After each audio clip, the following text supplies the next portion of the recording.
నమస్తే డిఆర్బి న్యూస్కు స్వాగతం. వర్షానికి కూలిన ఇళ్లను పరిశీలించిన పినపాక మండల తహసీల్దార్. పినపాక మండలం ఈ బయ్యారం గ్రామ పంచాయతీ గాండ్ల బయ్యారం గ్రామంలో పాపాల కనకం, పాపాల శంకర్కు చెందిన 2 పూరిల్లులు వర్షానికి కూలిపోయాయి. ఆ సమయంలో ఇంట్లో ఎవరూ లేకపోవడంతో పెను ప్రమాదం తప్పింది. ఈ విషయానికి తెలుసుకున్న పినపాక తహసీల్దార్ తోట సూర్యనారాయణ ఆ ప్రాంతాన్ని పరిశీలించారు.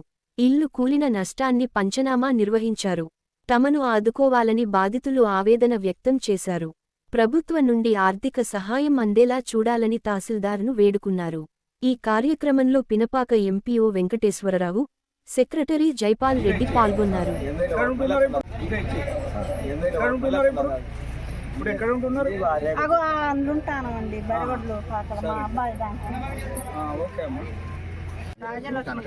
కనకయ్య ఎప్పుడు కూలిపోయింది ఇల్లు? ఇది రండి తహసీల్దార్ రండి.